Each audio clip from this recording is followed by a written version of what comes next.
ఓం నమో భగవతే వాసుదేవాయ. శ్రీమద్భాగవతం 4వ స్కందం 3వ అధ్యాయం 17వ శ్లోకం. పదపాఠం.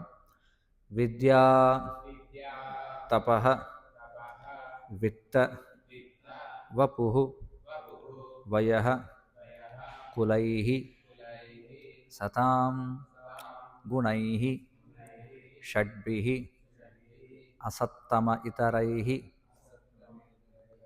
స్మృతౌ హతాయాం భృతమానదుర్ధృషః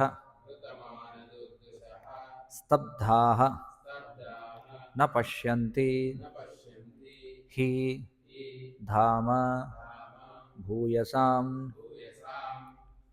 విద్యాతపో విత్తవపూర్వయః కులైః సతాం గుణైః షడ్భిరసత్తమేతరైః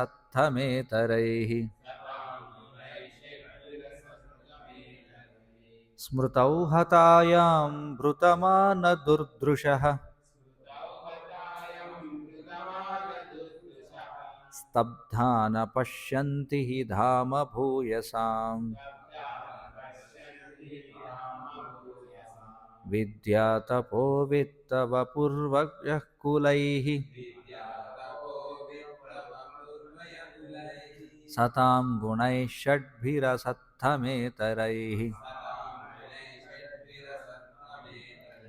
స్మృతౌ హతాయాం భృతమానదుర్ధృషః స్తబ్ధా న పశ్యంతి హి ధామ భూయసాం విద్యాతపో విత్తవపూర్వయః కులైః సతాం గుణైః షడ్భిరసత్తమేతరైః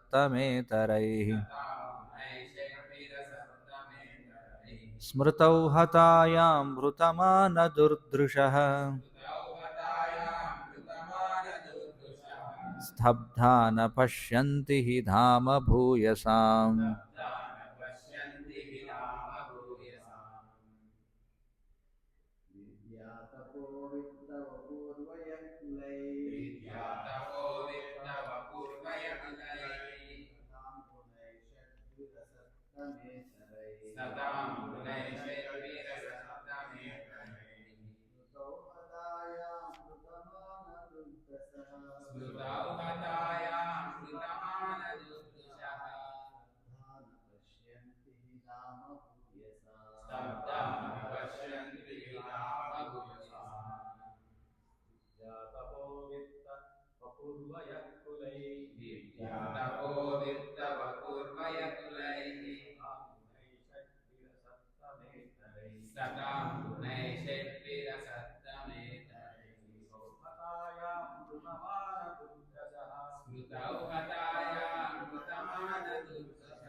స్మృతౌ హతాయాం భృతమానదుర్ధృషః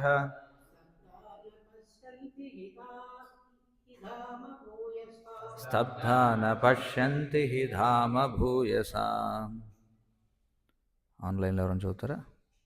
హరే కృష్ణ ప్రభు. హరే కృష్ణ. విద్యా తపో విత్తవ పూర్వయః కులైః విద్యా తపో విత్తవపూర్వయః కులైః సతాం గుణైః షడ్భిరసత్తమేతరైః సతాం గుణైః షడ్భిరసత్తమేతరైః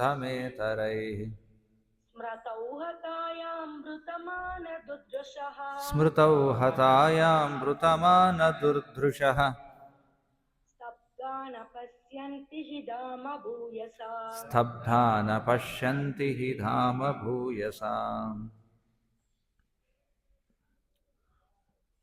ప్రతిపదార్థములు. విద్య విద్య, తపః తపస్సు, విత్త ధనము, వపుః దేహ సౌందర్యాదులు, వయః యవ్వనము, కులైః వంశము, సతాం పుణ్యుల, గుణైః అట్టి గుణములచే, షడ్భిః ఆరు, అసత్తమ ఇతరైః కుమతులకు విరుద్ధమగు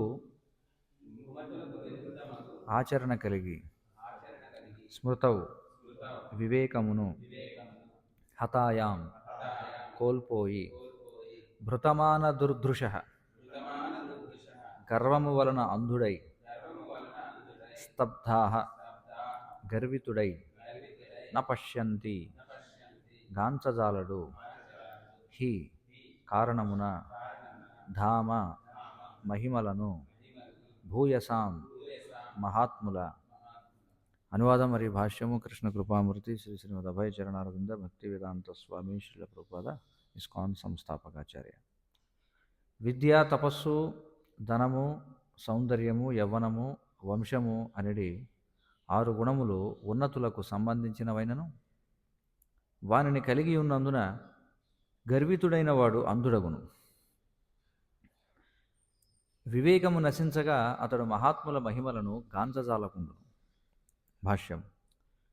విద్యావంతుడు, ధనవంతుడు, తపోనిష్ఠుడు, ఉత్తమ వంశ సంజాతుడు అయిన దక్షుడు అనవసరముగా ఇతరుల పట్ల ఎందులకై క్రోధి కావాలనని వాదించవచ్చును. దీనికి సమాధానమేమనగా, ఉన్నత విద్య, ఉత్తమ వంశము, సౌందర్యము, తగినంత ధనము అనేది లక్షణములు వాటిచే గర్వితుడయ్యడి వాని ఎందున్నప్పుడు చెడు ప్రభావమును చూపగలవు. క్షీరము పౌష్టికాహారమే అయినను క్రూరమగు సర్పము దానిని ఎంగిలి చేసినచో విషప్రాయముగను. అదేవిధముగా విద్య, ధనము, సౌందర్యము, ఉత్తమ వంశము వంటి భౌతిక సంపత్తులు నిస్సందేహముగా మంచివి అయినను దుర్మార్గులను వరించినప్పుడు అవి విపరీతముగా పనిచేయును. పడగపై మణిని దాల్చియున్నను సర్పము భయంకరమైనది అనుచు చాణక్య పండితుడు ఈ విషయమున మరి ఒక ఉపమానమునొసగెను. సర్పము తన స్వభావరీత్యా ఇతర జీవుల ఎడ ద్వేషమును కూడి ఉండును. వారు నిర్దోషులైనను కూడా. దోషి కాకున్నను ఇతర జీవిని పాము కాటువేయును. ఆ రీతిని అమాయక జీవులను కాటువేయుట పాముకు అలవాటు. అదేవిధముగా దక్షుడు బహుగుణ సంపన్నుడైనను ఆ సంపత్తులచే గర్వితుడైన కారణమున మరియు అసూయాపూర్ణుడైనందున ఆ గుణములన్నీయును కలుషితమయ్యను. కనుకనే ఆధ్యాత్మికత యందు పురోగతి చెందువానికి అట్టి భౌతిక సంపత్తులు కొన్ని మార్లు హానికరములు కాగలవు. శ్రీకృష్ణ భగవానుని ప్రార్థించునప్పుడు కుంతీదేవి ఆ దేవదేవుని అకించన గోచరుడు అని సంబోధించినది. అనగా అతడు సమస్త భౌతిక సంపత్తులు లోపించిన వానికి సులభముగా లభించువాడని భావం. భౌతిక క్షయము కృష్ణభక్తి భావన యందు పురోగమించుటకు లాభదాయకమే కాగలదు. కానీ మనుషుడు తనకు శ్రీకృష్ణ భగవానునితో గల నిత్య సంబంధమును గూర్చిన ఎరుక కలిగి ఉన్నచో విద్య, సౌందర్యము, వంశము వంటి భౌతిక సంపత్తులను అన్నింటినీ కృష్ణసేవలో వినియోగించగలడు. అంతటా అవి స్తుతిపాత్రములు కాగలవు. అనగా మనుషుడు కృష్ణభక్తి పరాయణుడు కానంత వరకు అతని భౌతిక సంపత్తులన్నీయును సున్నతో సమానం. కానీ ఆ సున్న ఏకమైన దేవదేవుని ప్రక్కన నిలిచినప్పుడు అది 10 కాగలదు. 1 ప్రక్కన నిలువనిదే సున్నయే కాగలదు. 100 సున్నలు దానికి కలిపినను దాని విలువ సున్నయే కాగలదు. కనుక మనుజుని సంపత్తులు కృష్ణభక్తి భావన యందు వినియోగింపబడనప్పుడు ఉత్పాతమును సృష్టించి అతనికి పతనమును కలిగించగలవు. ఓమజ్ఞానతిమిరాంధస్య జ్ఞానాంజనశలాకయా చక్షురున్మీలితం येन తస్మై శ్రీగురవే నమః. నమ ఓం విష్ణుపాదాయ కృష్ణప్రేష్ఠాయ భూతలే శ్రీమతే భక్తివికాసస్వామినితి నామినే. నమ ఓం విష్ణుపాదాయ కృష్ణప్రేష్ఠాయ భూతలే శ్రీమతే భక్తివేదాంతస్వామినితి నామినే. నమస్తే సారస్వతే దేవే గౌరవాణి ప్రచారిణే నిర్విశేషశూన్యవాది పాశ్చాత్యదేశతారిణే. जय श्री कृष्ण चैतन्य प्रभु नित्यानंद श्री अद्वैत गदाधर श्रीवासादि गौरभक्तवृंद. हरे कृष्ण कृष्ण कृष्ण हरे हरे, हरे राम राम राम हरे हरे. శివుడు మరియు సతీదేవి సంవాదం ఈ అధ్యాయం మనం చర్చించుకుంటున్నాం.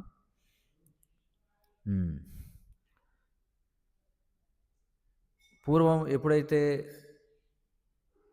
ఒక యజ్ఞ సమయంలో దక్షునికి అతని యొక్క అనుయాయులకు, అలాగే శివునికి మరియు శివుని యొక్క అనుయాయులకు మధ్య ఆ, తీవ్రమైనటువంటి వాద ప్రతివాదనలు, అలాగే ఆ, దూషణ ప్రతిదూషణలు, శాప ప్రతిశాపాలు జరిగాయి. అందుచేత మళ్ళీ దక్షుడు ఒక యజ్ఞాన్ని ఏర్పాటు చేసినప్పుడు సాధారణంగా మనం చెప్పుకున్నాం, ఆ, లౌకికమైనటువంటి వ్యక్తి, ఎందుకంటే భగవత్ చైతన్యం లేనటువంటి వ్యక్తి ఆ, అతడు అన్నింటినీ కూడా తన యొక్క హృదయంలో ఉంచుకుంటాడనమాట. చూడండి, భక్తునికి అభక్తునికి మధ్య భేదం ఏమిటంటే ఆ,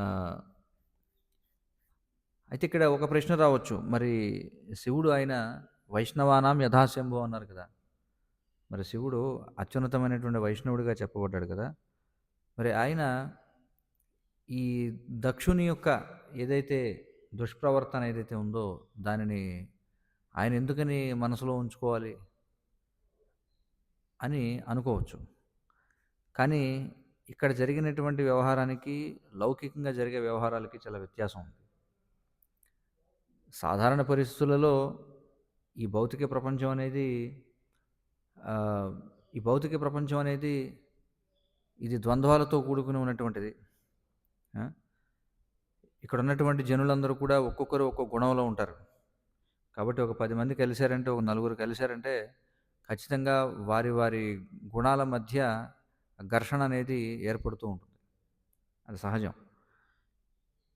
ఒక వ్యక్తి సత్వగుణంలో ఉన్నప్పటికీ కూడా ఈ భౌతిక ప్రపంచంలో అతడు రజస్తమో గుణాల చేత ప్రభావితం అవుతూ ఉంటాడు.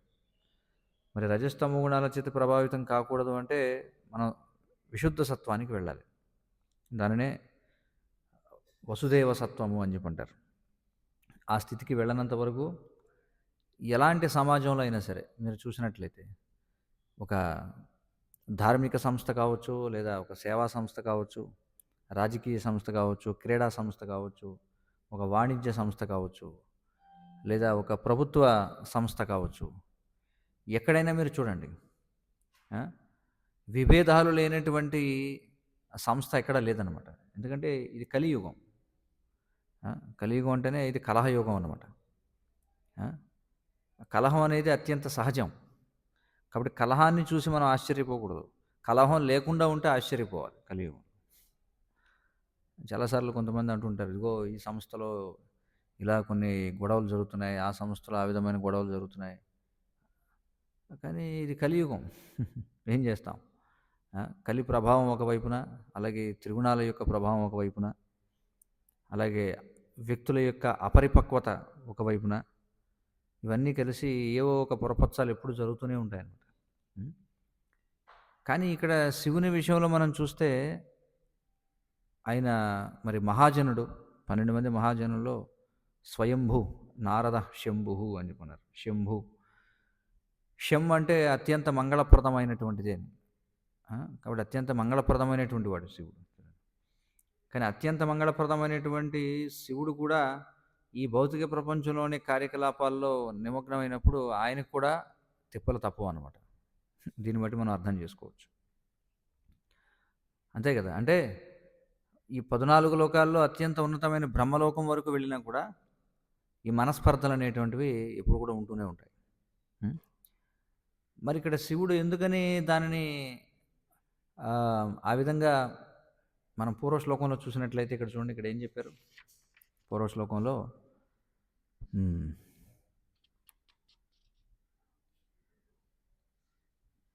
15వ శ్లోకంలో మైత్రేయ ఋషి పలికాడు ఏమని? కైలాసగిరిని ఉద్ధరించిన వాడుకు శివుడు తన భార్య ఆ విధముగా అడిగినంతటా విశ్వపాలకుల సన్నిధిలో దక్షుడు పలికిన ములుకుల వంటి కువాక్కులను గుర్తుకు తెచ్చుకున్నవాడయ్యును నవ్వుచూ ఇట్లు సమాధానం మొసగను. అతడు గుర్తు చేసుకున్నాడు.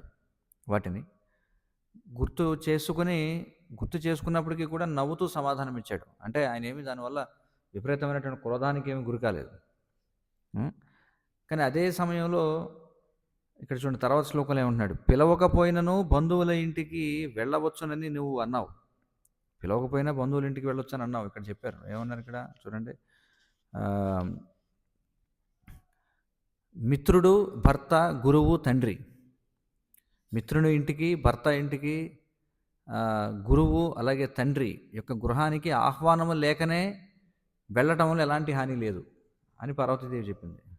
అందులో హాని ఏముంది, వెళ్ళొచ్చు కదా, తప్పే ఉంది అందులో అని చెప్పి.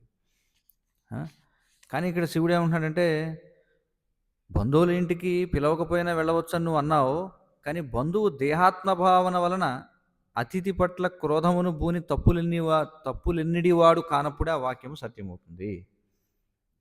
పిలవకుండా వెళ్ళొచ్చు, కానీ ఎలాంటి వాళ్ళకి వెళ్ళాలట?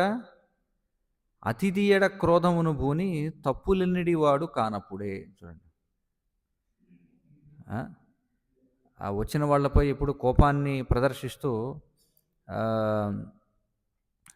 తప్పులు ఎన్నేవాడు కాదనుకోండి, అప్పుడు వెళ్ళొచ్చు మనం. కానీ దక్షుడి పరిస్థితి అది. చూడండి, అంటే సాధారణంగా మనం ఎప్పుడు వీటిని మర్చిపోతాం. శిలప్రభుల వారు కూడా అంటారు, ఏమంటారంటే ఫర్గెట్, ఫర్గివ్ అండ్ ఫార్వర్డ్ అని చెప్పంటారు. మర్చిపోండి, క్షమించండి, ముందుకెళ్ళిపోండి అంతే అంటారు. కానీ అది ఎప్పుడంటే అది ఏదో యాదృచ్ఛికంగా జరిగినప్పుడు. ఇప్పుడు అనుకోకుండా ఏవో గొడవలు జరుగుతుంటాయి, అనుకోకుండా ఏవో మనస్పర్ధలు ఏవో అవుతుంటాయి. అంటే అవతల వ్యక్తి కానీ యువతల వ్యక్తి కానీ కావాలని చేసింది కాదనుకోండి. అంటే ఇద్దరు కావాలని వాళ్ళు గొడవ పెట్టుకోలేదు, కానీ పరిస్థితుల ప్రభావం చేత గొడవ అయింది. అలాంటి వాటిని వదిలేసేయాలన్నమాట, పట్టించుకోకూడదు. గుణప్రభావం వల్ల, లేదా ఆ పరిస్థితుల ప్రభావం వల్ల, అక్కడ ఉన్నటువంటి జనుల ప్రభావం వల్ల, ఆ కాల ప్రభావం వల్ల ఏదో జరిగింది. అలా జరిగిన వాటిని పట్టించుకోకుండా ముందుకెళ్ళిపోవచ్చు. కానీ ఇక్కడ చూస్తే పరిస్థితి అది కాదు. ఇక్కడ దక్షుడు అతను ఏమీ తెలియని వ్యక్తి కాదు, అదేదో యాదృచ్ఛికంగా జరిగిన సంఘటన కూడా కాదు. యాదృచ్ఛికంగా జరిగింది కాదు కదా, కావాలని దక్షుడు గొడవ పెట్టుకున్నాడు. చూడండి, కాబట్టి ఇక్కడ స్పష్టంగా దక్షుని యొక్క స్వభావం మారే విధంగా కనిపించట్లేదన్నమాట. చూడండి, యాదృచ్ఛికంగా ఒకసారి గొడవ అయిందనుకోండి, పర్వాలేదు లేని ముందుకు వెళ్ళిపోతాం, వాళ్ళతో కలిసి పని చేస్తాం. కానీ వాడి బుద్ధే తప్పులెన్నే బుద్ధి, వాడి బుద్ధే వంకర అనుకోండి, వాడి బుద్ధి వంకర అని తెలిసిన వాడితో మళ్ళీ రెండోసారి ఎవడన్నా వ్యవహారం పెట్టుకుంటాడా? యాదృచ్ఛికంగా జరిగింది, అది వేరే సంగతి. కానీ వాడి స్వభావం అలాంటిది, వాడు కావాలని గొడవ పెట్టుకుంటాడంటే ఎవరైనా జాగ్రత్త పడతాం కదా, మళ్ళీ వెళ్తామా ఎవరన్నా చెప్పండి? ఏదో తెలుసో తెలియక ఒకసారి మంట మొత్తానికి అంటుకుంది మంట, కానీ మళ్ళీ కావాలని అందులో మనం వేలు పెట్టాం కదా. కాబట్టి శివుడు కూడా ఇక్కడ ఏమిటంటే, ఎందుకని ఈ విధంగా ఆయన ఆలోచిస్తున్నాడంటే, ఎందుకంటే ఈ దక్షుడు సరిదిద్దబడేవాడు కాదు, వాడి ప్రవర్తన మార్చుకునేలాగా కనిపించట్లేదు అనమాట. పైగా యాదృచ్ఛికంగా జరిగింది కూడా కాదు, కావాలని చెప్పి ఈ విధంగా అతడు నిందించాడు. మళ్ళీ అలాంటి వాడి దగ్గరికి వెళ్ళి మళ్ళీ అలాంటి సన్నివేశంలో ఎందుకు ఇరుక్కోవడం? ఒకసారి ఏదో జరిగింది, అయిపోయింది, మళ్ళీ వెళ్ళి మళ్ళీ వేలు పెట్టి మళ్ళీ గొడవ పెట్టుకోవడం అవసరమా? అందుకే అతడు ఏమన్నాడంటే, అది గుర్తు తెచ్చుకుని మాట్లాడుతున్నాడు. ఇలాంటి స్వభావం ఉన్నవాడు కాబట్టి వెళ్ళకపోవడం మంచి దగ్గరికి. ఇంకేమంటున్నాడు? విద్య, తపస్సు, ధనము, సౌందర్యము, యవ్వనము, వంశము అనే 6 గుణాలు ఉన్నతులకు సంబంధించినవి. అంటే ఒక వ్యక్తి ఉన్నతమైన వాడిగా ఎప్పుడు పరిగణించబడతాడు? గొప్ప విద్యావంతుడైతే. ఉన్నతము అంటే ఏదో ఒకటి ఉండాలి కదా, విశేషం. మరి విశేషాలు ఏమై ఉండొచ్చు? విద్య, తపస్సు, ధనము, సౌందర్యము, యవ్వనము, వంశము. సాధారణంగా వీటి కారణం చేత సమాజంలో ఉన్నటువంటి కొంతమంది ఉన్నతమైన వారుగా పరిగణించబడుతూ ఉంటారు. ఇప్పుడు గొప్ప గొప్ప సైంటిస్టులని మనం గౌరవిస్తాం కదా, సైంటిస్టులు అనేవాళ్ళు గౌరవించబడతారు.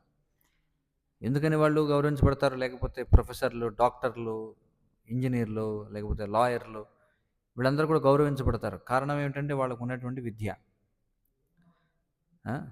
అయితే ఈ రోజుల్లో తపస్సుకి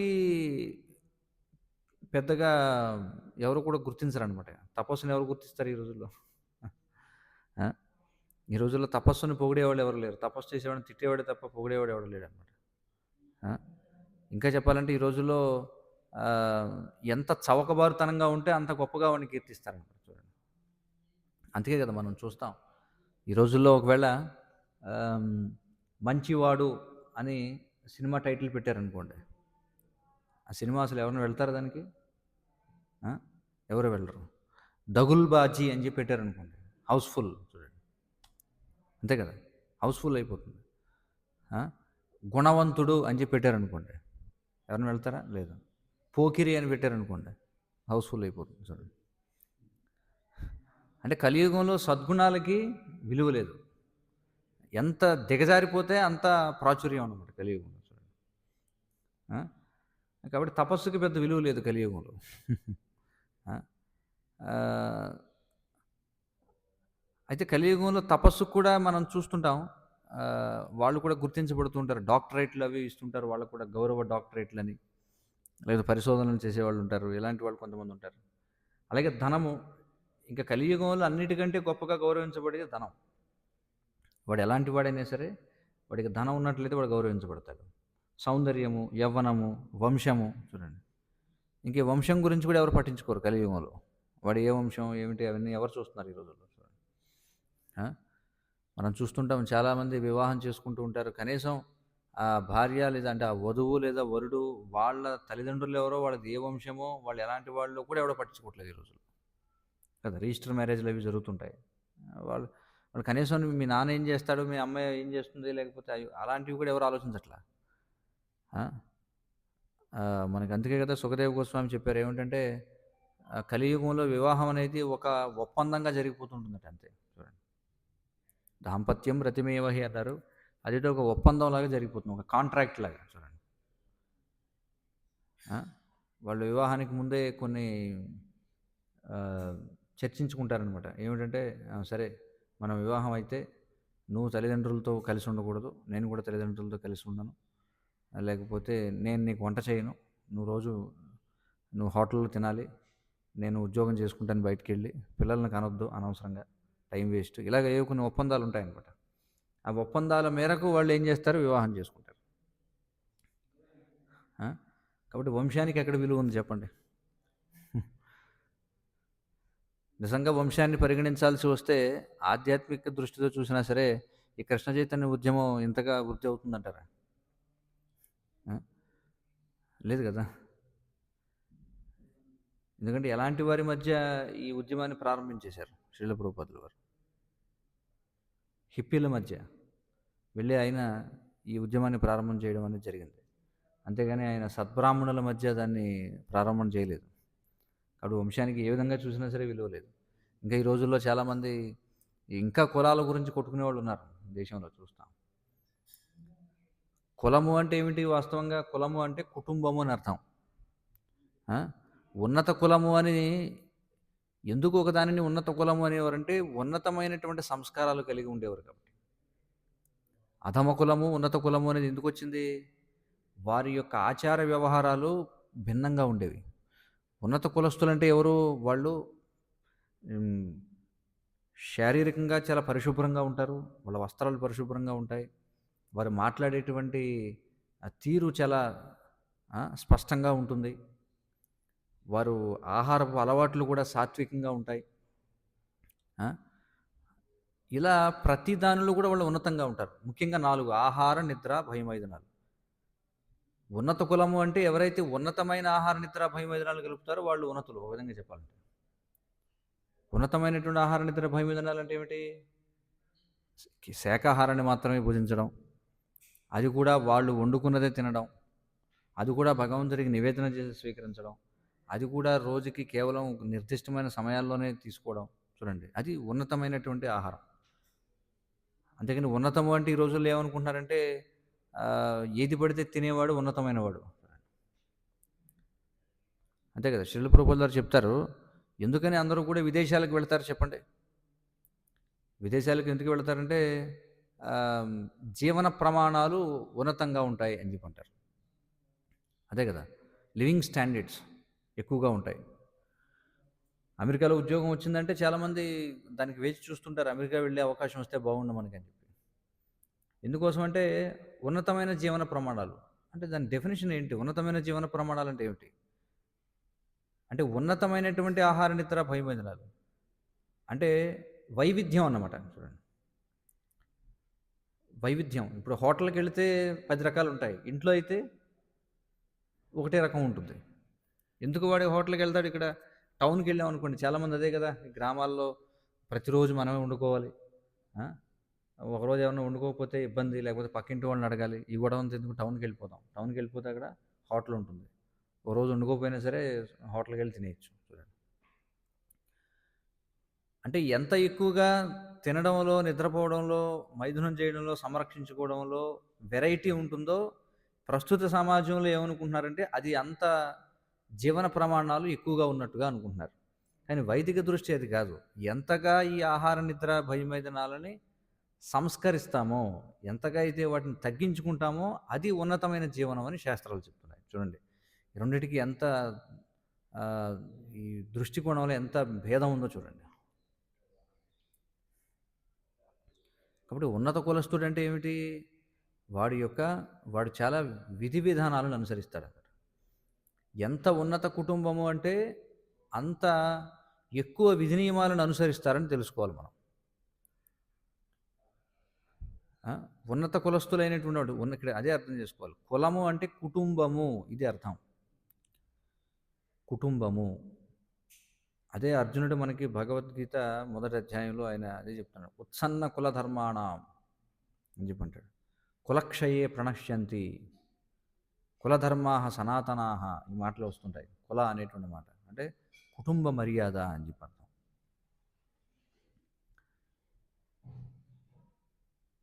మరి అధమ కులస్తులు అంటే ఎవరు? ఎవరైతే ఈ విధమైనటువంటి విధి నియమాలను అనుసరించరో, ఈ ఆహార నిద్ర భయవేదనాల విషయంలో, వారు అధమ కులస్తులుగా చెప్పబడుతున్నారు. కానీ కలియుగంలో ఎవరు ఉన్నత కులం, ఎవరు అధమ కులం చెప్పండి? కేవలం సర్టిఫికేట్ల వరకే ఒకడు ఓసీ, బీసీ, ఎస్సీ, ఎస్టీ అని ఉంటుంది. కానీ అందరూ చదివేది అదే చదువు, అందరూ తినేది అదే తిండి, అందరూ వేసుకునేది అదే రకం వస్త్రాలు. చివరికి మనం చూస్తే మన వైదిక సంస్కృతిలో ఒక్కొక్క కులం వారు ఒక్కొక్క విధమైనటువంటి వస్త్రధారణ చేసుకునేవారు. చూడండి, అందరూ ధోవతే కట్టుకుంటారు. మీరు పూర్వం చూడండి, పురాతనమైన బ్రిటిష్ వాళ్ళ వీడియోలు చూస్తే, భారతదేశంలో 18వ శతాబ్దంలో వీడియోలు మీరు చూస్తే అందరూ కట్టుకునే ధోవతే. ఇప్పుడు అసలు ధోవతి కట్టుకుంటే అందరూ బ్రాహ్మణులా అని అడుగుతుంటారు. చూడండి ఈ రోజుల్లో, అంతే కదా. ఎవరైనా ధోవతి కట్టుకున్నారనుకోండి, మీరు బ్రాహ్మణులా అండి అని చెప్పి. కానీ పూర్వం శూద్రుడు కాదు, అందరూ కూడా ధోవతలే కట్టుకునేవారు. కానీ వాళ్ళు కట్టుకునే విధానంలో తేడా ఉండేది. చూడండి, బ్రాహ్మణుడు ఒక విధంగా కట్టేవాడు ధోవతి, క్షత్రియుడు మరొక విధంగా కట్టేవాడు, వైశ్యుడు ఒక విధంగా కట్టేవాడు. వాడి వస్త్రధారణ అలాగే ఉండాలన్నమాట, పక్కా సిస్టమ్. నేను కొన్ని రోజుల కింద చదువుతున్నానమాట.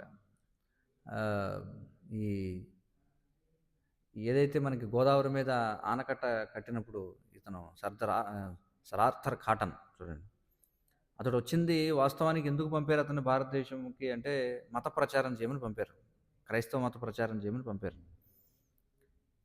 ఆయన వచ్చినప్పుడు అంతా ఇక్కడ ప్రయాణం చేసినప్పుడు ఇక్కడ ఉన్నటువంటి స్థితిగతులను చూసి కొంచెం జాలిపడి ఇలాగా, ఎందుకంటే మనకి 1830 ఆ సమయంలో మనకి బెంగాల్ కరువు అని వచ్చింది, డొక్కల కరువు అని చెప్పి అంటారు. అంటే ఈ గోదావరి ఏదైతే ఉందో అనేక చోట్ల నుంచి నీళ్ళు వచ్చి ఒక్కసారిగా మనకి ఆ పాపికొండల తర్వాత ఇదంతా కూడా మైదాన ప్రాంతం అన్నమాట, మొత్తం సముద్రంలోకి దూసుకెళ్ళిపోతుంటుంది. వరదలు ఏమైనా వస్తే అన్నీ మునిగిపోయావు అనమాట. అయితే మొత్తానికి అతని కుమార్తె ఒక గ్రంథం రాసిందనమాట. అంటే ఆనాటి జీవన విధానాలు ఎలా ఉండేవి అని తెలుసుకోవడానికి నేను అది గ్రంథం చదివితే అందులో వాళ్ళు రాశారనమాట. భారతీయ జీవనం ఎలా ఉండేది అంటే ప్రతి ఒక్కరు ధోవతి ధరించేవారు, ఉత్తరయం ధరించేవారు, తలపాగా ధరించేవారు. ఈ మూడు అందరికీ కూడా ఖచ్చితంగా ఉండేవట. చొక్కాలు ఏం లేదు, ధోవతి, ఉత్తరీయం, ఓ తలపాగా. ఆ మూడిట్లో వైవిధ్యాలు కనిపిస్తాయి. బ్రాహ్మణుడైతే ఒక విధంగా కట్టుకుంటాడు అవి, క్షత్రియుడైతే ఒక విధంగా, వైశ్యుడైతే ఒక విధంగా, శూద్రుడైతే ఒక విధంగా. అందులో రకాలు మళ్ళీ చూడండి, బ్రాహ్మణుడి తలపాగా వేరు, అలాగే మనకి శూద్రుడికి ఉండేటువంటి తలపాగా వేరు, ఇలాగ తేడాలు ఉన్నాయి. ప్రతి ఒక్కరు కూడా అందులో చూస్తే అందరూ కూడా ఎంత గొప్పవాడైనా సరే అంటే వాడు తాటకింట్లోనే ఉండేవాడట. చూడండి, వారి భేదం ఎందులో ఉండేదంటే అందరూ కూడా మట్టి పాత్రలు వాడేవారు, ఇత్తడి రాగి పాత్రలు వాడేవారు. బాగా ధనవంతుడైతే మంచి వస్త్రాలు ధరించేవాడట, మంచి జరి ఉన్నటువంటివి, చేతికి ఉంగరాలు అవి ధరించడం, మెడలో మంచి మాలలు వేసుకుని తిరగడం. చూడండి ఇలా, అంటే అనవసరమైనటువంటి వాటి ఖర్చు పెట్టేవారు కాదనమాట. సరళంగా ఉండేవారు, అందరూ కూడా నేతితో వండుకునేవారట. చూడండి, ప్రతి ఇంట్లో కూడా ఏమిటంటే సంపద పాలు, పెరుగు, నెయ్యి ఇవి సంపదలనమాట. చాలా సరళమైనటువంటి జీవన విధానం. అలా ఉండేది. హ్మ్. అందుచేత ఇక్కడ ఏం చెప్తున్నారంటే ఈ 6 గుణాలు ఉన్నతులకు సంబంధించినవి. ఉన్నతమైనటువంటి వారికి సంబంధించినవి. ఈ రోజుల్లో అదే చెప్తున్నాం. అర్థం పర్థం లేదనమాట. ఇప్పుడు ఏదైతే అంటే ఎవరైతే అసలు కుల వృత్తులనేవి ఎప్పుడో పోయాయి. ఎవరు కూడా వారి కులం అంటే ఏమిటి కుటుంబం. వారి కుటుంబ వృత్తులు ఎవరు పాటించట్లే. ఇంకా ఉన్నారు పాటించేవాళ్ళు. కొద్దిమంది ఉన్నారు అక్కడక్కడ. కానీ ఎక్కువ శాతం మంది ఎవరు కూడా వృత్తులను పాటించడం లేదు. మరి ఎవరు కూడా కుటుంబ వృత్తులను పాటించడం లేదు. ఆహ్, ఈ కుటుంబ ధర్మాలను పాటించడం లేదు. ఇవేమీ పాటించినప్పుడు అందరూ ఒకటే గదా! భేదమేముంది చెప్పండి? ఎవరైతే ఇప్పుడు ఓసీ అంటున్నారో లేకపోతే ఎస్సీ అంటున్నారు. వాళ్ళిద్దరూ తినేది ఒకే తిండి.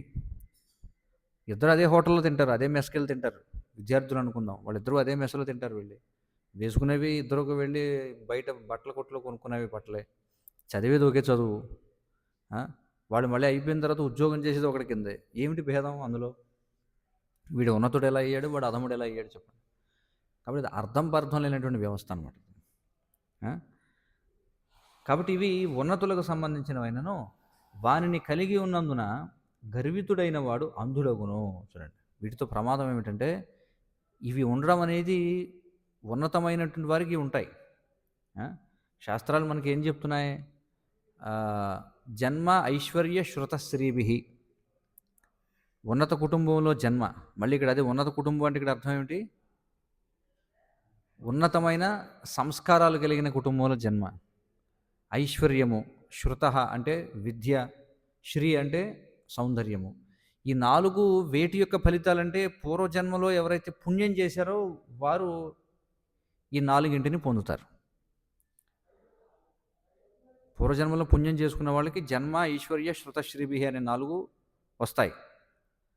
కాబట్టి అవి వచ్చాయి అంటే వాడు ఉన్నతమైన వాడని అర్థం చేసుకోవాలని చెప్తున్నారు. కానీ ఇవి ఉన్నాయని చెప్పి ఎవడైతే గర్వితుడవుతాడో వాడు అంధుడగును అని చెప్పి అంటున్నారు.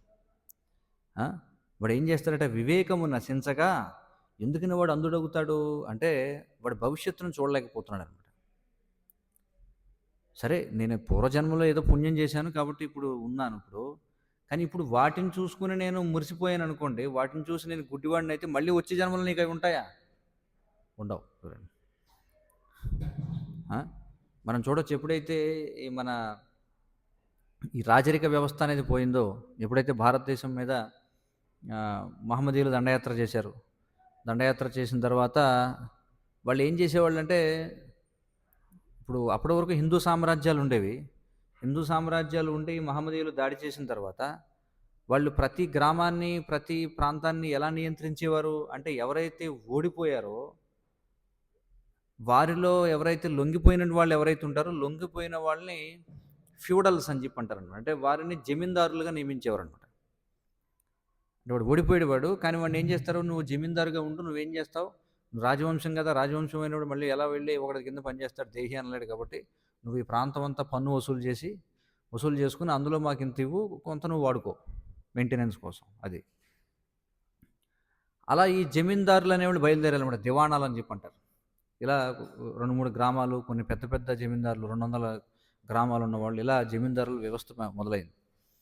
ఇప్పుడు వీళ్ళు ఏం చేసేవారు వీళ్ళు అంటే ఊరికే పన్ను వసూలు చేయడం, తీసుకెళ్ళి నవాబుకి అప్పచెప్పడం, అందులో కొంత. కొన్నిసార్లేమో బ్రిటిష్ వాళ్ళు ఉండేవాళ్ళు పైన, కొన్ని చోట్ల మహమ్మదీయులు ఉండేవారు, కొన్ని చోట్ల డచ్ వాళ్ళు ఉండేవాళ్ళు, కొన్ని చోట్ల ఇలా రకరకాల ఫ్రెంచ్ వాళ్ళు ఉండేవాళ్ళు. వీళ్ళు ఏం చేసేవారంటే కేవలం పన్ను వసూలు చేయడమే. రాజరిక వ్యవస్థ ఉన్నప్పుడు ఏమయ్యేది, రాజు రక్షించేవాడు, పన్ను వసూలు చేసేవాడు. కానీ వీళ్ళు రక్షణ ఇవ్వరు, ఊరికే పన్ను వసూలు చేస్తారనమాట. ఆ విధంగా ఏమో సోమరిపోతుల్లా కూర్చున్నారు. వాళ్ళంతా ఏమైంది, వాళ్ళ దివాణాలన్నీ కూడా మొత్తం అయిపోయినాయి, ఇంకేం లేవు, అంతా తరిగిపోయినాయి. వాళ్ళు విలాసాల బారిన పడిపోయారు వాళ్ళంతా. అంటే ఈ జన్మ ఐశ్వర్య శృతశ్రీభిః అనే వాటిని, ఈ 4ని చూసుకుని వాళ్ళు ఏమనుకున్నారు, మనం కష్టపడాల్సిన పనే ఉంది, మనం చాలా ఉన్నత కుటుంబంలో పుట్టాము కాబట్టి విలాసాలు, తాగుబోతులు, మాంసాహారం తినడం, లేకపోతే జూదానికి బానిస అయిపోయి వీళ్ళంతా. అలాగా వందలాది ఎకరాల ఆస్తి అంతా కూడా మొత్తం కరిగిపోయింది అనమాట. చూడండి. కాబట్టి వాడు భవిష్యత్తు ఏమిటి ఇప్పుడు? చాలామంది బార్ షాపుల్లో పనిచేసేవాళ్ళు, కొంతమంది రిక్షా తొక్కుకునేవాళ్ళు. ఆ? పూర్వం నేను చూశాను. నిజాం వంశస్థుల పరిస్థితి ఏమిటి అని చెప్పి ఎవరో ఒక ఆర్టికల్ వేశాడనమాట.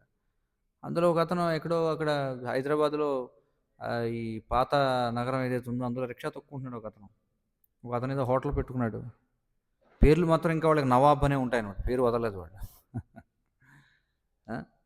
అందుచేత ఒక వ్యక్తి ప్రస్తుతం ఉన్నతమైనటువంటి జన్మ లేదా సౌందర్యము లేదా పాండిత్యము ఇవి కలిగి ఉన్నాడంటే వాటిని చూసుకుని మురిసిపోతూ ఇంద్రియభోగంలో నిమగ్నుడై పాపజీవనం వైపుకు వెళ్ళాడంటే వాడు తర్వాత జీవితం ఏమవుతుంది? మళ్ళీ వాడు పునర్మూషికో భవ. చూడండి, మళ్ళీ అడుక్కు తినాల్సిందే.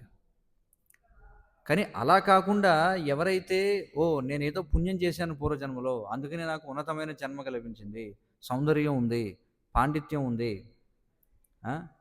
అలాగే ఐశ్వర్యం ఉంది అని తెలుసుకొని వాటిని భగవత్ సేవలో ఉపయోగిస్తాడు. చూడండి, వాటిని చూసి మురిసిపోయి గర్వపడకుండా, అంధుడవ్వకుండా వాటిని భగవత్ సేవలో వినియోగిస్తాడో అప్పుడు అది వాడు ఇంకా పైకి వెళ్ళడానికి, ముందుకు వెళ్ళడానికి ఉపయోగపడుతుంది అన్నమాట. కానీ దురదృష్టవశాత్తు ఎక్కువ శాతం జరిగేది ఏమిటంటే ఎవరైతే ఉన్నతమైనటువంటి జన్మ, ఐశ్వర్యము, పాండిత్యము, సౌందర్యము పొందుతారో వాళ్ళు ఏం చేస్తారో వీటిని భగవత్ సేవలో వాయిస్ రావడం లేదా? అందరికి వినిపిస్తుందా? వినిపిస్తుంది ప్రభు. సో కాబట్టి వాళ్ళు ఏం చేస్తారంటే దాన్ని భగవత్ సేవలో వినియోగించడం మానేసి కర్మణా దైవనేత్రేణ జంతుర్దేహోపపత్తయే, ఇది భగవంతుడు ప్రతిదీ కూడా చూస్తున్నాడు, మనం చేసే ప్రతి పనిని చూస్తున్నాడు. దానికి సరైన సమయంలో, సరైన సందర్భంలో సరైనటువంటి ఫలితాన్ని ఆయన ఇస్తుంటాడు. కాబట్టి ఆయన ఇచ్చాడు కాబట్టి నాకు ఉన్నదాన్ని నేను ఏం చేయాలి? భగవత్ సేవలో ఉపయోగించాలి. అది సరైనటువంటి విధానం అన్నమాట. లేకపోతే ఏమవుతుంది? వివేకము నశించగా వారు మహాత్ముల మహిమలను గాంచజాలకుండును. మహాత్ముల మహిమలను వాళ్ళు చూడలేరని చెప్పి అంటున్నారు. మరి ఇక్కడ అదే చెప్తున్నారు. మరి దక్షుడు అనవసరంగా ఇతరుల పట్ల ఎందుకు కోపాన్ని ప్రదర్శించవలసి వచ్చింది? దాని సమాధానం ఏమిటంటే అతడు ఏమయ్యాడు? ఉన్నత విద్య, వంశం, సౌందర్యం, ధనం వీటన్నిటి చేత గర్వితుడయ్యాడు. చూడండి, ఎప్పుడైతే గర్వితులు అవుతామో అప్పుడు అవి ఏం చేస్తాయి? చెడు ప్రభావాన్ని చూపిస్తాయి. ఎంతమందిని మనం చూడాలా? పురాణాల్లో ఎంతమంది ఉదాహరణలు లేవు చెప్పండి. నలకోపరులు తెలుసు కదా, ఈ కుబేరుని యొక్క ఇద్దరు పుత్రుల పరిస్థితి ఏమైంది చెప్పండి. వాళ్ళు ధనధర్మధాంధులు అయిపోయారు, పతనం అయ్యారు. ఇలా ఎంతోమంది మనం చూస్తే భాగవతంలోనే ఎన్నో ఉదాహరణలు ఉన్నాయి ఇలా పతనం చెందినటువంటి వాళ్ళు. ఎంత జాగ్రత్తగా ఉండాలి చూడండి. మనకి మృగమహారాజు చరిత్ర ఉంది, ఎన్నో చరిత్రలు ఉన్నాయి. ఇక్కడ అదే చెప్తున్నారు. ఒక ఉదాహరణ ఇక్కడ చాణక్య పండితుడిని ప్రస్తావన చేస్తున్నారు శిల ప్రభుపదిలో 2 సందర్భాల్లో. ఇక్కడ పయఃపాన భుజంగానాం కేవలం విషవర్ధనం. చూడండి, ఉపదేశో హి మూర్ఖానాం ప్రకోపయన శాంతయే పయఃపాన భుజంగానాం కేవలం విషవర్ధనం అని చెప్తున్నారు.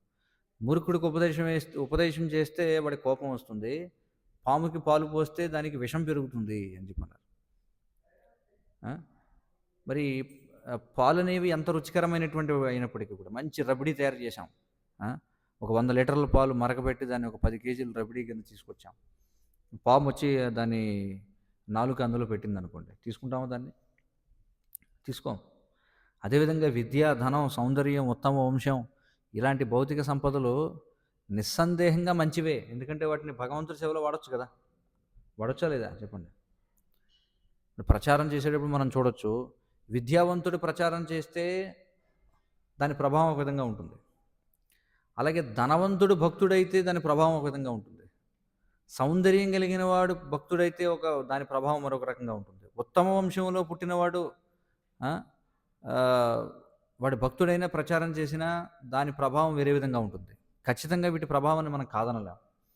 కానీ ఒకవేళ ఇవి దుర్మార్గుల్ని వరించాయి అనుకోండి, అప్పుడు ఏం చేస్తాయి? విపరీతంగా పనిచేస్తాయి అనమాట. ఇక్కడ చాణక్యుడు చెప్పిన మరొక శ్లోకాన్ని ఉదాహరణగా చెప్తున్నారు. పడకపై మణిని దాల్చి ఉన్నాను. సర్పము భయంకరమైనదే కదా, అవునా కదా? పడకపై మణి ఉంది కదా అని చెప్పి ఇది మంచిది అని అనుకుంటామా? కాదు. సర్పం సర్పమే. ఆ? ఎందుకంటే స్వభావరీత్యా సాధారణంగా సర్పాలుగా తేళ్లుగా ఎవరు పుడతారంటే అసూయాపరులు అని చెప్పి శాస్త్రాలు చెప్తున్నాయి. అనవసరంగా అసూయపడేటువంటి వాళ్ళు ఉంటారు. మనం సాధారణంగా చూస్తుంటాం, వ్యాన్ వేసుకుని వెళ్తుంటాం ఏదో గ్రామానికి ప్రచార నిమిత్తం. ఆ?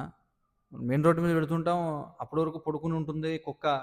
ఈ వ్యాన్ చూడగానే లేచి మొరుక్కుంటూ దానితో పాటుగా పోటీ పడుతుంది అనమాట, వ్యాన్తో పాటు పరిగెడుతూ పరిగెడుతూ వా వా వా వా వా నడుస్తుంటుంది అనమాట. అరే నీకు నాకు ఏం సంబంధం? నువ్వు ఎదురు రోడ్డు పక్కన పడుకుని ఉన్నావు, నా దారిలో నేను పోతూ ఉన్నాను, నన్ను చూసి ఎందుకు అరవాలి నువ్వు చెప్పండి. శ్రీల ప్రభుపాదుల వారు చెప్తారు, ఇమిగ్రేషన్ డిపార్ట్మెంట్ అంటారు ప్రభుపాదుల వారు. ప్రభుపాదుల వారు ఏమంటారంటే, ఆయన ప్రచారం చేయడానికి అమెరికా వెళ్ళినప్పుడు వాళ్ళు అనవసరంగా ఇబ్బంది పెడుతూ ఉండేవారట, 100 రకాల ప్రశ్నలు వేసేవారట. వాళ్ళ విమానం దిగిన తర్వాత వాళ్ళు వస్తారు కదా, వచ్చినప్పుడు వాళ్ళు పాస్పోర్ట్ తీసుకొని గదిలో కూర్చోబెట్టి, మీరు ఎందుకు వచ్చారు, అసలు మీరు ఇక్కడికి రావాల్సిన అవసరం ఏముంది, మీరు ఎలాంటి బట్టలు ఏం వేసుకున్నారు, ఎందుకు వేసుకున్నారు, మీరు ఎన్నాళ్ళు ఉంటారు, మీరు ఎలా బతుకుతారు, ఇక్కడ ఏం చేస్తారు చూడండి. ప్రభుపాదుల వారు అంటారు, ఏమంటారంటే ఈ ఇమిగ్రేషన్ డిపార్ట్మెంట్ వాళ్ళు గో గో గో అంటారట. గో గో గో అంటే వెళ్ళిపో వెళ్ళిపో వెళ్ళిపో అని.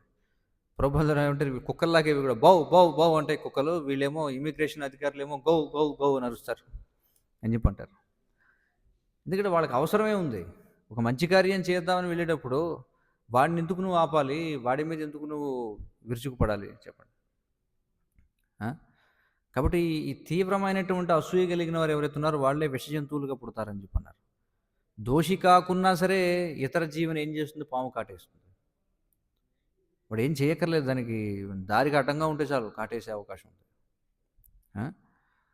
అలాగే దక్షుడు కూడా మనం చూస్తే అతడు బహుగుణ సంపన్నుడు. ఏమిటి దక్షుడిలో ఉన్న గుణాలు ఏమిటి? విద్య ఉంది అతనికి, తపస్సు చేసి ఉంటాడు. తపస్సు చేయకపోతే ఎలా పుడతాడు చెప్పండి? బ్రహ్మపుత్రుడిగా పుట్టడం అంటే అంత ఆషామాషి వ్యవహారమా? మనందరికీ కూడా బ్రహ్మే ఆదిపురుషుడు కదా, ఈ భౌతిక ప్రపంచంలో మొదటి జీవి ఆయనే. మరి బ్రహ్మకి మనకి ఎన్ని తరాలు భేదం ఉంది? బ్రహ్మ తర్వాత ఎన్ని తరాల్లో పుట్టాం మనం చెప్పండి. కానీ బ్రహ్మ నేరుగా కానీ దక్షుడు నేరుగా బ్రహ్మకి పుత్రుడిగా పుట్టాడంటే తపస్సు చేసి ఉండాలంటారా లేదా? తపస్సు, మరి ధనం ఉంది, సౌందర్యం ఉంది, అతనికి యవ్వనం ఉంది. ఎందుకంటే దేవతలు మనలాగా ముసలివాళ్ళు అవ్వరు. దేవతలు వృద్ధాప్యాన్ని ప్రదర్శించరన్నమాట. అలాగే దేవతలు వాళ్ళు పుట్టారు అంటే వాళ్ళకి మళ్ళీ బాల్యం ఇవే ఉండవు, యవ్వనంలోనే ఉంటారు వాళ్ళు. యవ్వనంలోనే పుడతారు, యవ్వనంలోనే చనిపోతారు వాళ్ళు. ఎవరు? దేవతలు. మనలాగా పుట్టిన తర్వాత కొన్నాళ్ళ పాటు వాడికి అన్ని పాలు పట్టించి వాడిని పెద్దవాడిని చేసి ఇవే ఉండవు దేవతలు. అందుకే దేవతల సంఖ్య ఇప్పుడు అలాగే ఉంటుంది, పెరగదు తగ్గదు.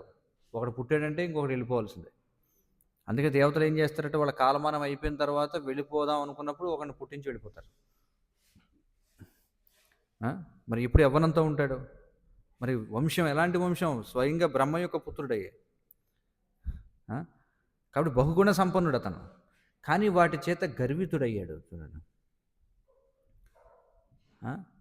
ఆ కారణం చేత అలాగే అసూయాపూర్ణుడైనందున ఎవరి పట్ల అసూయపడ్డాడు? భక్తుల పట్ల అసూయపడ్డాడు. అందుకే ఏమైనాయట?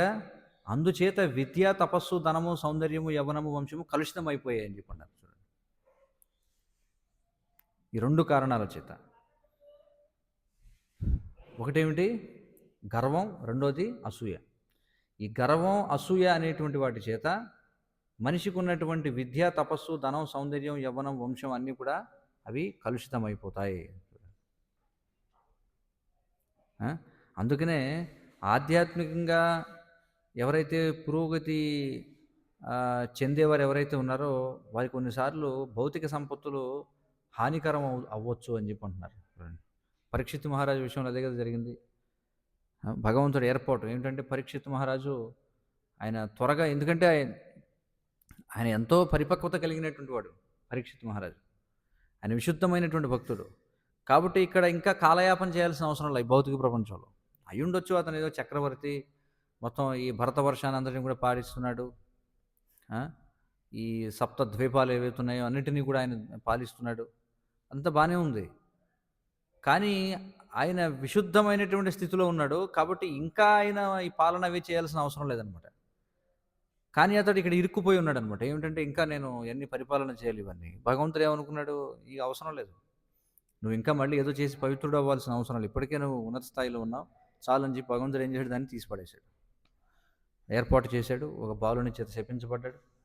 బ్రాహ్మణ బాలుడి చేత అన్నీ విడిపించాడనమాట. చూడండి. కాబట్టి అందుకే భక్తుడికి ఒక్కోసారి భౌతిక సంపత్తులు హానికరములు కాగలవు. చూడండి. ఒక్కోసారి మనం చూస్తుంటాం.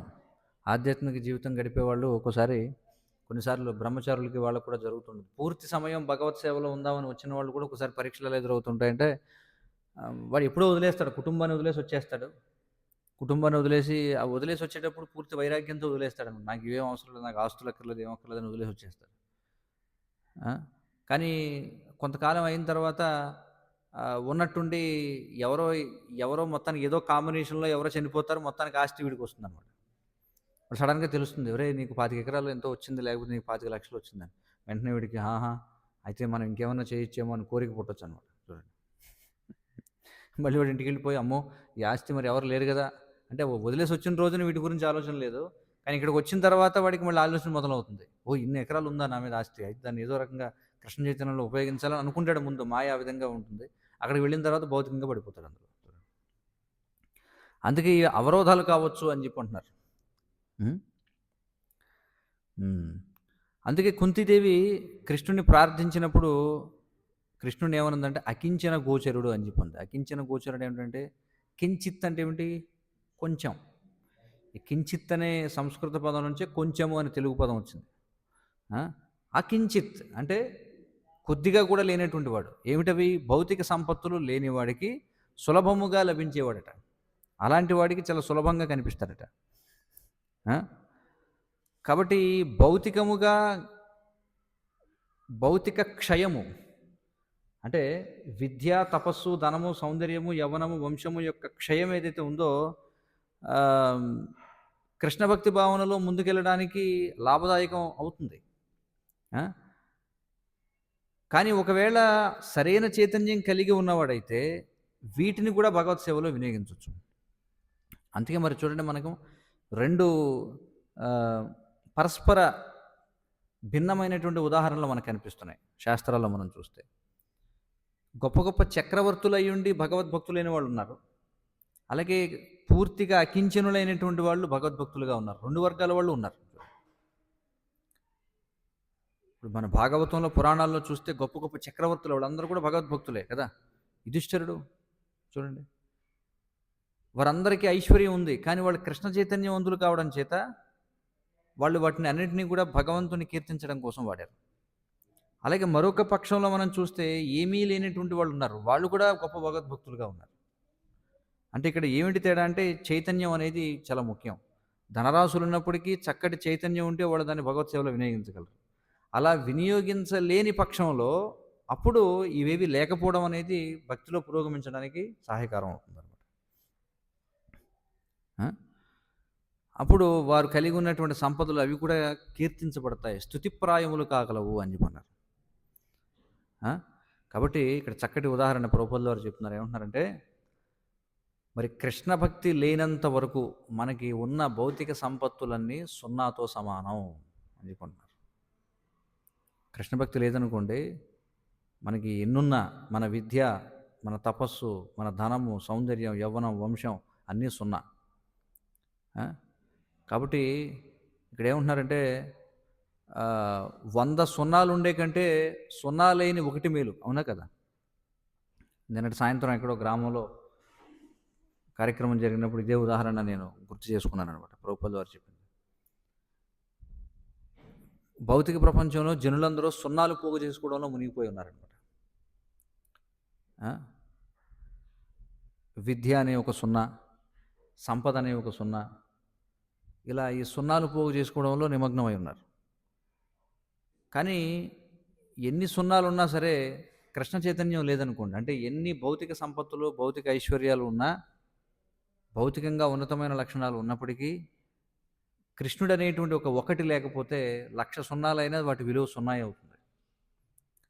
కానీ అవన్నీ లేకపోయినప్పటికీ కృష్ణ చైతన్యంలో ఉన్నట్టయితే వ్యక్తి నష్టపోయేదేం లేదు. అది ఇక్కడ విషయం. 100 సున్నలు దానికి కలిసినను దాని విలువ సున్నయే కాగలదు. కనుక మనుజుని సంపత్తులు కృష్ణ భక్తి భావన యందు వినియోగింపబడినప్పుడు వినియోగింపబడనప్పుడు ఉత్పాతమును సృష్టించి అతనికి పతనమును కలిగించగలవు అని చెప్పుకుంటున్నారు. కాబట్టి ఒక సున్నా ఉండి కృష్ణ చైతన్యంలో ఉండడం మేలా, లేకపోతే 100 సున్నాలుండి కృష్ణ చైతన్యంలో లేకపోవడం మేలా? అంటే 100 రకాల భౌతికమైనటువంటి అడ్వాంటేజెస్ అనమాట, మెటీరియల్ అడ్వాంటేజెస్, భౌతికమైనటువంటి ఐశ్వర్యాలు ఎన్నో ఉండి కృష్ణ చైతన్యంలో లేకపోవడం మేలా, ఏమీ లేకపోయినా సరే కృష్ణ చైతన్యం ఒకటి ఉంటే మేలా? ఏది మేలు? ఏది మేలు అంటారు? కృష్ణ చైతన్యంలో ఉండడం మేలు. అందుకే శ్రీల ప్రభుపాదుల వారు ఏం చెప్తారంటే, మన జీవితంలో మనం కృష్ణుణ్ణి జోడించుకోవాలి. అంటే మనం ఒకటిని పెట్టుకోవాలన్నమాట. ఆ ఒకటి ఎవరంటే కృష్ణుడు. ఆ కృష్ణుడు మొత్తం మనకున్నటువంటి సున్నాలన్నింటినీ కూడా ఆయన ఏం చేస్తాడో సంపూర్ణం చేస్తాడు, విలువ కలిగినగా మార్చుతాడు.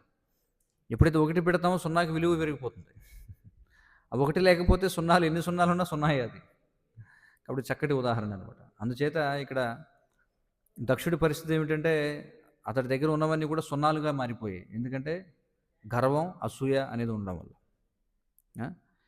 కానీ శివుని దగ్గర మరి అవన్నీ లేవని అనుకుందాం, పోనీ పైకి కనిపించట్లేదు కదా ధనం లేకపోతే ఇవన్నీ కూడా. కానీ ఆయన విశుద్ధమైనటువంటి వైష్ణవుడు, అయిన స్వయంగా చెప్పాలంటే విష్ణువుతో దాదాపుగా సమానమైనటువంటి వాడు శివుడు. హరే కృష్ణ.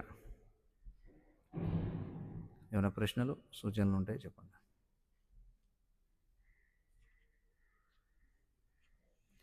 భౌతిక ప్రపంచంలో మనం చూస్తుంటాం కదా, చాలామంది పండితులు ఉంటారు, చాలామంది అనర్గళంగా ఉపన్యాసాలు ఇవ్వగలిగిన వాళ్ళు, వీళ్ళంతా చాలామంది ఉంటారు కదా. అవధానులు ఉంటారు, అష్టావధానులు, శతావధానులు, ఇలా వాళ్ళలో అన్నీ ఉంటాయి. కానీ కృష్ణ చైతన్యం ఉండదు, కృష్ణ భక్తి ఒకటి ఉండదు.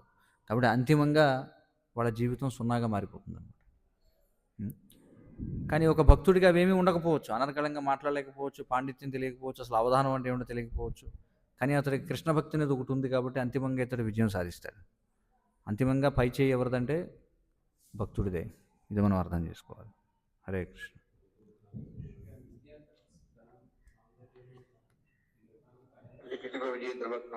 ప్రణామం. చెప్పండి, ప్రశ్న ఏంటి?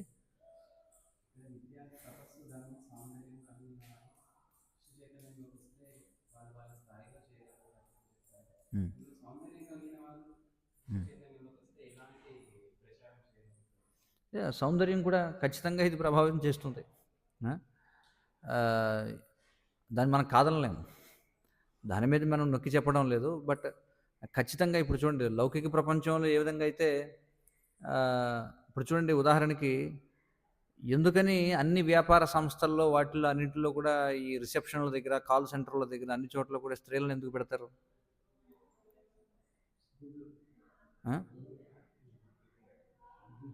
ఏమండి? గుడ్లు. ఎందుకంటే కృష్ణుడు భగవద్గీతలో చెప్తున్నాడు దాని గురించి. ఏమిటి ఆ శ్లోకం? భగవద్గీత 10వ అధ్యాయంలో శ్రీర్వాక్చ నారీణాం స్మృతిర్మేధా స్మృతిర్ధృతి అని చెప్పి ఒక వాక్యం ఉంటుంది. కృష్ణుడు ఏమంటున్నాడు, నేనే స్త్రీ యందు ఉండేటువంటి ఆకర్షణీయమైనటువంటి మనోహరమైనటువంటి వాక్కును, వారి యొక్క బుద్ధిని, తేజస్సును అన్నింటిని నేనే అని చెప్పుకుంటున్నాడు. అది కూడా కృష్ణుడి యొక్క శక్తే. ఏమైనప్పటికీ ఎక్కడైనా సరే ఇది కాదనలేమన్నమాట. ఎంతగా సమాజాన్ని మనం అంతా సమానం, అది ఇది ఇది అన్నప్పుడు, ఇప్పుడు సినిమాల్లో చూడండి, లేకపోతే ఎక్కడైనా సరే ఎవరిని పెట్టుకుంటారు చెప్పండి? వాళ్ళు ఆకర్షణీయంగా ఉన్న వాళ్ళు పెట్టుకుంటారా, ఎలాంటి వాళ్ళు పెట్టుకుంటారు? చివరికి రాజకీయాలు కూడా ఎలా తయారైపోయాయి, రాజకీయాల్లో కూడా ఇప్పుడు ఎలా ఉందంటే ఎవడైతే అందంగా ఉంటాడో వాడికి ఓటేస్తారు. కనిపిస్తుంది కదా ఈ మధ్య రాజకీయ నాయకులు వాళ్ళు కూడా బాడీ బిల్డింగ్కి లేకపోతే మేకప్కి ఎంత ఖర్చు పెడుతున్నారో చూడండి. కాబట్టి ఇది చెప్పాల్సిన అవసరం లేదు, దీని యొక్క ప్రభావం అంతటా ఉంటుందన్నమాట. అలాగే ప్రచారం చేసేవాడు కూడా ఒకవేళ శ్రీల ప్రభుపాదుల వారు ఎందుకని మరి పాశ్చాత్య దేశస్తులు తీసుకొచ్చారు భారతదేశానికి? వైట్ ఎలిఫెంట్స్ అని చెప్పన్నారు. ఎంతైనా భారతీయులకి మోజు ఉంది. అందుకే కదా పూర్వం చూడండి ఫెయిర్ అండ్ లవ్లీ కదా, ఫెయిర్ అండ్ లవ్లీ క్రీమ్. మరి ఈ మధ్య ఏమన్నా మార్చేసారేమో కానీ పూర్వం మరి ఇప్పటికేదో ఉందో లేదో నాకు తెలియదు. అంటే టీవీలో బాహాటంగా చూపించేవాడు. అప్పట్లో ఇవన్నీ లేవు. ఇప్పుడు గనక అది చేస్తే పెద్ద గొడవ అయిపోతుందనమాట. ఎందుకంటే నల్లగా ఉన్నవాళ్ళు అందంగా లేరా అది ఇది అని రకరకాలు వచ్చేసాయి. ఇప్పుడు వోకిజం అని ఒకటొచ్చింది. పూర్వం వాళ్ళు బాహాటంగా చెప్పేవారు. చూపించేవాడు. నల్లని స్త్రీ తీసుకొని నల్లని రంగున్న వాళ్ళని తీసుకొని ఇదిగో మొదటి వారంలో ఇంత మారింది షేడ్. రెండో వారం ఇంత షేడ్ మారింది. మూడో వారంలో షేడ్ మారింది. ఐదో వారానికి అప్సరసలా మారిపోయింది చూడండి. సో, కాబట్టి ఖచ్చితంగా ఇది అన్ని రంగాల్లో కూడా అంటే నేను చెప్పేది ప్రారంభ స్థాయిలో ఉన్న వారిని ఆకర్షించడానికి ప్రచారంలో కూడా సౌందర్యం అనేది ఉపయోగపడుతుంది. ప్రారంభ స్థాయిలో. అంటే ఎవరైతే సింపుల్ ఇప్పుడు శ్రీల ప్రభుపాదుల ఒక మాట చెప్తారు. ఎందుకు ఇంత పెద్ద పెద్ద మందిరాలను కట్టాల్సి వస్తుందంటే నేను చెట్టు కింద కూర్చొని చెప్తే వినేవాడు ఎవడుంటాడు అని చెప్పి అంటారు. కానీ ఒక పెద్ద మందిరం కట్టామనుకోండి ఏమనుకుంటారు, అమ్మో ఇదేదో చాలా గొప్పది అనుకుంటారు. అర్థవుతుంది కదా. సో అలాగే ప్రచారంలో కూడా ఏమిటంటే ఎవరైనా కొంచెం అందంగా ఉన్నవాడు లేకపోతే మంచి స్వరం ఉన్నవాడు ఖచ్చితంగా ఇవి ప్రభావితం చేస్తాయి లేదా చెప్పండి. ఎవరి మీద ప్రభావం చూపిస్తాయి? జనులలో అత్యధిక శాతం ఉండే కనిష్ట స్థాయిలో ఉండే వారిపై ఇవి ప్రభావితం చేస్తాయి. కానీ వాడిని ఇక్కడికి తీసుకొచ్చి వాడిని మధ్యమ ఉన్నత స్థాయికి తీసుకువెళ్ళాలి మనం, అదే వేరే విషయం. ఇప్పుడు చాలామంది చూస్తాం ప్రారంభంలో ఏమిటంటే బాగా అనర్గళంగా ప్రవచనాలు ఇచ్చే వాళ్ళకి చాలా బాగా ఆకర్షితులు అవుతారు. ఖచ్చితంగా ఉందా లేదా ప్రభావం చెప్పండి. అంటే అంతకంటే ఇంకా గొప్ప తత్వాన్ని ఆకర్షణీయంగా లేనటువంటి వ్యక్తి, మంచి స్వరం లేనటువంటి వ్యక్తి చెప్తే అంతగా ఆకర్షితులు అవ్వరు. అంతకంటే తక్కువ స్థాయిలో ఉన్నటువంటి విషయాన్ని ఆకర్షణీయంగా ఉన్న వ్యక్తి, మంచి స్వరం ఉన్నటువంటి వ్యక్తి చెప్తే ఆకర్షితులు అవుతారు. కానీ ముందు వాడిని అసలు ఆకర్షిస్తే తర్వాత వాడు అర్థం చేసుకుంటాడు, అబ్బాయి ఇవన్నీ కూడా వాస్తవం కాదు అని చెప్పి తర్వాత ముందుకెళ్తాడు. కానీ దాని పాత్ర దానికి ఉంది ఖచ్చితంగా. ఉందా లేదు? శివుడిని అందుకే కదా మరి దక్షుడు ఏమన్నాడు, ఏంటి చూడడానికి ఎలా ఉంటాడు, అంత చిరాగ్గా ఉంటాడు ఇప్పుడు అని. శిల ప్రభుపాదులు స్వయంగా చెప్పారు. ఏమన్నారు శిల ప్రభుపాదులు? ఎప్పుడు కూడా పురుషులందరూ క్లీన్ షేవ్ ఉండాలని. మరి అదేమిటి అనొచ్చు ఎవరు? అదేమిటి భౌతికమైంది కదా? లేదు, క్లీన్ షేవ్ ఉండాలి. ఎందుకంటే జనానికి అదే కదా నచ్చేది. భారతదేశంలో మనం చూస్తే ప్రభుపాదులు వారు వచ్చినప్పుడు ఆయన గౌడీ మఠంలో ఉన్నప్పుడు వాళ్ళంతా గడ్డం పెంచుకుని అంతా రకరకాలుగా ఉండేవాళ్ళు వాళ్ళంతా. కానీ ప్రభుపాదులు వారు చెప్పారు, లేదు నువ్వు కృష్ణ చైతన్యం ప్రచారం చేయాలంటే క్లీన్గా ఉండాలి. ఇప్పుడు మంచి తిలకం పెట్టుకోవాలి, మంచి వస్త్రాలన్నీ కూడా పరిశుభ్రంగా ఉండాలి కదా. ఎందుకంటే అది ప్రారంభ స్థాయి. కానీ అత్యున్నతమైన స్థాయి ఏమిటి? అవధూతలు అసలు వాళ్ళు స్నానమే చేయరు. వాళ్ళు మొత్తం అంతా గడ్డం పెరిగిపోయి చినిగిపోయిన బట్టలు ఉంటాయో లేదో కూడా తెలియదు చూడండి. అర్థమవుతుంది కదా. కాబట్టి దక్షునిది ప్రారంభ స్థాయి అయితే శివునిది చివరి స్థాయి అన్నమాట. అర్థమవుతుంది కదా. దక్షుడు ప్రారంభ స్థాయిలో ఉన్నాడు, అందుకే అవన్నీ ముఖ్యం అనుకున్నాడు. కానీ శివుడు అత్యున్నత స్థాయిలో ఉన్నాడు కాబట్టి ఆయనకి పట్టింపు లేదు. కాబట్టి ఖచ్చితంగా ప్రచారంలో కూడా వాటి యొక్క పాత్ర ఉంది, లేదని మనం చెప్పలేము. అర్థమవుతుంది కదా. అయితే మనం ఆ విధంగా ఆకర్షితమైనటువంటి వారిని ఇంకా పై స్థాయికి తీసుకెళ్ళడానికి కృషి చేయాలి. అంతేగాని వాడు ఆ స్థాయికి వచ్చి ఆకర్షితుడై దీక్ష తీసుకుని 20-30 ఏళ్ళు అయినా సరే ఆయన ప్రవచనం అయితేనే నేను వింటాను, ఆయన ఏం చేసినా సరే నాకు సంబంధం లేదు. ఆయన వెనకాల తర్వాత ఏం చేశాడో ఏమిటనేది పక్కన పెట్టేశాడు.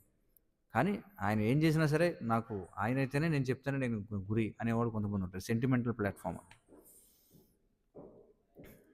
అర్థమైంది కదా. హరే కృష్ణ. ఇంకేమైనా ప్రశ్నలు ఉన్నాయా ఎవరికన్నా? హరే కృష్ణ. భక్తి సిద్ధాంత సరస్వతి ఠాకూర్ వారి సమయంలో అవును అవును అవును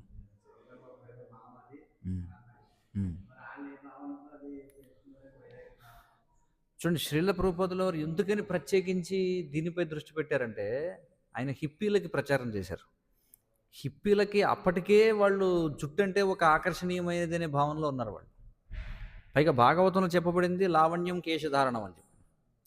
జుట్టు పెంచుకోవడం అనేది ఒక సౌందర్య ఒక అంశంగా పరిగణిస్తారు కలియుగంలో ఒక మాట ఉంది. హిప్పీలు ఎందుకోసం పెంచుకుంటున్నారంటే జుట్టు మీద ఆసక్తి వల్ల. కానీ భారతదేశంలో ఉన్నటువంటి సాధువులు ఎందుకోసం దాన్ని అంటే వాళ్ళు పెంచుకోరు, దాన్ని వదిలేస్తారు. అర్థమైంది కదా. కావాలని పెంచుకోవడం వేరు, దాన్ని పట్టించుకోకపోవడం వేరు. భారతదేశంలో ఉన్న సాధువుల కోపం ఏమిటంటే దాన్ని పట్టించుకోరు. మీకు అర్థమైందా? ఎందుకంటే ఖర్చు లేకుండా పెరిగేది అది. అవునా కదా. కానీ పాశ్చాత్య దేశాల్లో దాన్ని కావాలని పెంచుతారన్నమాట. దాన్ని ఒక సరైనటువంటి ఒక ఇది ఇప్పుడు చూస్తున్నాం కదా కుర్రకారంతా కూడా. పురుషులు కూడా రకరకాల గెడ్డంలో రకరకాల ఎంత ₹1000 అలా అవుతుందట హెయిర్ కట్స్‌కి వాటికి చూడండి. వాళ్ళు ఎప్పుడు కూడా అలా ఆలోచించలేదు. ఇది ఇలా తిరిగితే ఏంటి, అలా తిరిగితే ఏంటి, మనం చూస్తుంటాం ఫోన్‌లు పట్టుకొని అందరూ అనుకుంటుంటారు, అనుకుంటుంటారు. సాధువులు అదేం లేదు. వాళ్ళకి దాని గురించి పట్టించుకోరు. అది ఒకటి ఏదో ఉంది, అది దాని అంతటా అది పెరుగుతుంటుంది. అది ఇక్కడ ముడేస్తారు కొంతమంది, పైన ముడేస్తారు అయిపోయింది. అది భేదం అన్నమాట. అర్థమైంది కదా? సరే. ఎందుకంటే కలియుగంలో ఇది ఆ ప్రభావం ఉంటుంది కాబట్టి ప్రభుపాదుల వారు అంగీకరించలేదు. ఇప్పటికే వాడికి జుట్టు అంటే ఆసక్తి ఉంది వీళ్ళకి. మళ్ళీ వాళ్ళకి పర్వాలేదని చెప్పామనుకోండి, ఇంకా వాళ్ళు ఇంకా ఇదైపోతారు. అందుకే ప్రభుపాదుల వారు నో, కుదరదని చెప్పారు. అర్థమైంది కదండి. సో వీళ్ళు ఆకర్షితులు అవుతున్నారు, వాళ్ళు దాన్ని పట్టించుకోవట్లేదు. అది తేడా. హరే కృష్ణ. గ్రంథరాజ్ శ్రీమద్ భాగవతం కీ జయ. జగద్గురు శ్రీల ప్రభుపాద్ కీ జయ. వాంఛాకల్పతరుభ్యశ్చ కృపా సింధుభ్యో పతితానాం పావనేభ్యో వైష్ణవేభ్యో నమో నమః.